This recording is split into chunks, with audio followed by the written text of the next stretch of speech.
Chapter 10, Parallel and Perpendicular Lines, Section 10.2, Parallel Lines and Transversals. First of all, a transversal is a line that intersects two or more lines. Now, you actually did these in 8th grade, so we're going to be looking at parallel lines that never touch and a transversal that's going to intersect both of them. When that happens, we have 4 different types of angles that are formed. So we have corresponding angles, which is our first one. Corresponding angles are congruent. We have alternate interior angles. Alternate interior angles are also congruent. We have alternate exterior angles. Alternate exterior angles are congruent, and consecutive interior angles. These are also called same side interior because they're on the same side of the transversal and on the inside of the parallel lines, and these are going to be supplementary. Example 1, using properties of parallel lines. Given that the measure of angle 1 is 105 degrees, find the measure of angle 4, the measure of angle 5, and the measure of angle 8. Tell which theorem you used in each case.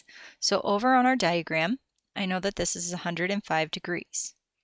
If I first have to start with the measure of angle 4, that would be this angle right here.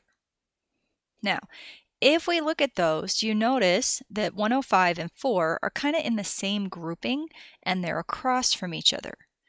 In that case, I know that they're both congruent, so I can say the measure of angle 4 is 105 degrees. Now, the reason there is not because of parallel lines cut by a transversal, because this is only on one of the parallel lines. It's because they are vertical angles. And vertical angles, if we go down here and draw another diagram that maybe looks like this guy is a vertical angle to this guy. They're kind of across from each other, and this guy is a vertical angle to this guy, and those are all the same. So if this is 105 degrees, then this is 105 degrees. Moving on to the measure of angle 5. So the measure of angle 5 is sitting right there. And if I look, I'm looking kind of either I could look from angle 1 to angle 5, or I could look from angle 5 to angle 4. If we look from angle 1 to angle 5, these now, because we're dealing with our parallel lines, are corresponding. And we know that corresponding angles are congruent, so the measure of angle 5 is also 105 degrees because of the corresponding angle theorem. Angle theorem. Then we're going to move on to angle 8. So angle 8 is kind of sitting right here, and there's a couple ways we can look at this. I'm going to go back and I'm going to look at angle 1 compared to angle 8. So angle 1 is sitting right here, angle 8 is sitting right there. Do we notice that both of those are on the outside of the parallel lines? This is the inside.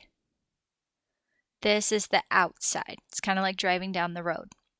So they're both on the outside, therefore they're exterior, and one is kind of on the top and one is on the bottom. So those would be alternate exterior. We know that alternate exterior are congruent, so that's also 105 degrees, and then that is because of alternate exterior angle theorem. Example number 2, and I'm actually going to erase so we can see what's going on here. Given that the measure of angle 3 is 68 degrees, and the measure of angle 8 is 2x plus 4, what is the value of x? Show your steps. So we kind of have 2 options here, and we need to figure out whether or not these angles are supplementary or whether these angles are congruent. Now, if you look at 68 degrees, angle 3, and angle 8, they actually do not have an angle relationship. They're not corresponding, they're not alternate exterior, they're not alternate interior, and they're not same side interior. So I'm going to use another piece of information, and the first thing I'm going to do is I'm going to look at that line.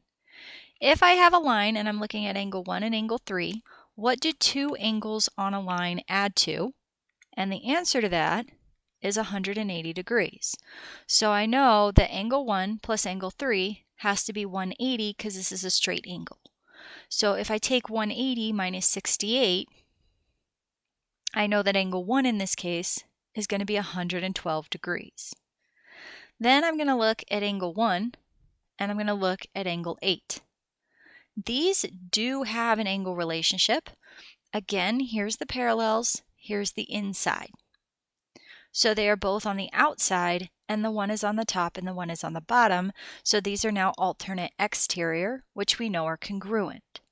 So I'm going to take 2x plus 4, and I'm going to set it equal to 112 degrees because I know that they're congruent. From here, it says show your steps. So we're going to subtract 4. 112 minus 4, excuse me, is 108.